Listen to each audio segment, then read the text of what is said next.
Pala MLA. Mani C Kappan റിപ്പോർട്ടറിനൊപ്പം ചേരുകയാണ്. ഇത്തവണയും പൊരിഞ്ഞ പോരാട്ടം എന്നൊക്കെ പറഞ്ഞാലും മിന്നുന്ന ജയമാണ് പാലയിൽ കിട്ടിയത്. സ്വാഭാവികമായും ഇന്നത്തെ മുഖ്യമന്ത്രി അന്ന് അവിടെ പ്രചാരണ ഘട്ടത്തിൽ പറഞ്ഞിരുന്നു, ഇവിടുന്ന് ജയിപ്പിച്ച് വിടും പോലെയല്ല കാപ്പൻ മടങ്ങി വരിക എന്ന് പറഞ്ഞിരുന്നു. പക്ഷേ അങ്ങ് മന്ത്രിസഭയിൽ സ്വാഭാവികമായും ആദ്യ ടീമിൽ വന്നില്ല. അതിലൊരു പ്രയാസമുണ്ടോ? സ്വാഭാവികമായൊരു പ്രയാസമുണ്ടല്ലോ, പക്ഷെ അത് വിഷമമില്ല, മാറി.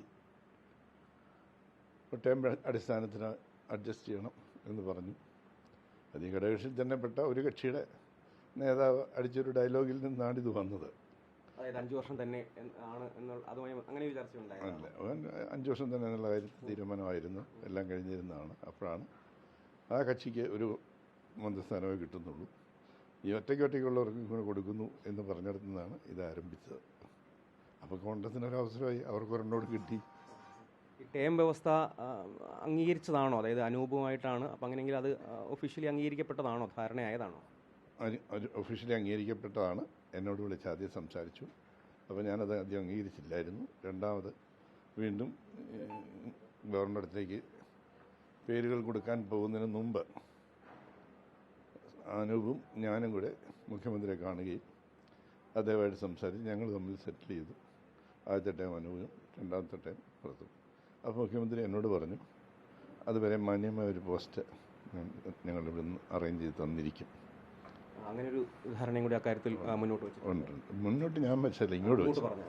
അപ്പോൾ അനൂപും താങ്കളും തമ്മിൽ അക്കാര്യത്തിലൊരു ധാരണ ഉണ്ടായി ശേഷം ഞങ്ങൾ പറഞ്ഞു, അങ്ങോട്ട് പറഞ്ഞു മുഖ്യമന്ത്രിയോട്, ഞങ്ങൾ തമ്മിലൊരു പ്രശ്നമില്ല.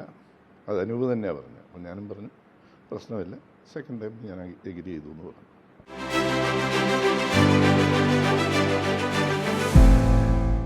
ഹൈപ്പോത്തറ്റിക്കലാണ്. എന്നാൽ ഈ ടേം വ്യവസ്ഥയുടെ കാര്യം ഭാവിയിൽ നടക്കാനിരിക്കുന്ന ഒരു കാര്യമാണ്. പലപ്പോഴും ചില ഉറപ്പുകൾ പാലിക്കപ്പെടാതെ പോകുന്ന പ്രയാസമൊക്കെ പല സ്ഥലത്തും മുൻ അനുഭവങ്ങളുണ്ട്. നല്ല സീസൺഡ് പൊളിറ്റീഷ്യൻ എന്ന നിലയിൽ ഞാൻ പറഞ്ഞത് കേരളത്തിലെ കാര്യമല്ല, പലപ്പോഴും പലയിടത്തും ഇങ്ങനെ. നിങ്ങൾ പറയാൻ പോകുന്ന കർണാടകത്തിലെ കാര്യമാണ്. കർണാടകത്തിലെ കാര്യം കോൺഗ്രസ് ആണ് അവിടെ ഭരിക്കുന്നത്. അവിടെ മുഖ്യമന്ത്രിയാണ് മാറേണ്ടത്, പകരം വേറെ ആൾ മുഖ്യമന്ത്രിയായിട്ട് വരുന്നത്. ഇവിടെ മുഖ്യമന്ത്രി എനിക്ക് ഇത് ഘടകകക്ഷിയാണ്. ഘടകകക്ഷിയുടെ മന്ത്രി എപ്പോഴാണെങ്കിലും മുഖ്യമന്ത്രിക്ക് പുറത്താക്കാം. അങ്ങനെ ഒരു ആശങ്ക എന്തായാലും അങ്ങേക്കില്ല? എനിക്കില്ല. പക്ഷേ അത് കമ്മിറ്റ്മെൻറ്റായിട്ട് തന്നെ പൊക്കോളും. കാരണം ഈ പാലക്കാരെ സംബന്ധിച്ചിടത്തോളം ഇപ്രാവശ്യമാണെങ്കിൽ വലിയ മത്സരമുണ്ട്, ത്രികോണ മത്സരമുണ്ട്. അപ്പോഴും ആദ്യ അവസാനം മുതൽ ഭൂരിപക്ഷത്തിൻ്റെ കാര്യത്തിൽ കൃത്യം പറഞ്ഞുകൊണ്ടിരുന്ന ഒരാളാണ് താങ്കൾ. പക്ഷെ അങ്ങനെ വരുമ്പോഴും പാലക്കാരായിട്ടുള്ള ആളുകൾ സ്വാഭാവികമായും പ്രതീക്ഷിക്കും അങ്ങൊരു കുടിവെച്ച കാറിൽ വരുന്നത്. ഒപ്പം ഉണ്ടായിരുന്ന ആളുകൾക്ക് ശരിയായ രീതിയിൽ ബുദ്ധിമുട്ടുണ്ട്, വേദനയുണ്ട്, വിഷമമുണ്ട്. അവർ പലരും ഇങ്ങനെ വിളിച്ചുകൊണ്ടിരിക്കും. ഞാൻ പലരും കോൾ എടുക്കുന്നില്ല, കാരണം മറുപടി പറയാനില്ല. അവിടുത്തെ സ്നേഹിക്കുന്ന ആളുകൾ അല്ലേ, നമ്മുടെ കൂടെ നിന്ന് ആത്മാർത്ഥമായിട്ട് പ്രവർത്തിച്ച ആളുകൾക്ക് ഉള്ളിൻ്റെ ഉള്ളിൽ ആഗ്രഹം ഉണ്ടാവുമല്ലോ. പക്ഷേ ഈ 2.5 കൊല്ലം കൊണ്ട് പാലായിൽ കാണാത്ത വികസന പ്രവർത്തനങ്ങൾ ഇപ്പോൾ അവിടെ കൊണ്ടുവരും. അത് കാര്യങ്ങൾ സംസാരിക്കും. ഭരണകക്ഷിയുടെ അംഗമെന്ന നിലയിൽ അതിനുവേണ്ടിയുള്ള ഭരണകക്ഷിയുടെ അംഗമെന്ന നിലയിലും നിലവിൽ താൽക്കാലികമായി തഴയപ്പെട്ട ആളെന്നുള്ള നിലയിലും ഞാൻ എൻ്റെ ആവശ്യങ്ങൾക്ക് ന്യായമായ പ്രയോറിറ്റി കിട്ടിയിരിക്കും. അതനുസരിച്ചുള്ള വികസനം പാലായിൽ എത്തും.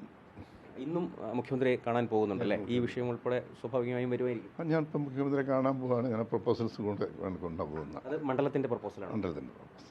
അതുകൂടാതെ ഒരു പക്ഷേ നേരത്തെ പറഞ്ഞ ആ കാര്യത്തിൽ ഒരു ക്ലാരിറ്റി ഉണ്ടാവും, ഇന്നുണ്ടാവും.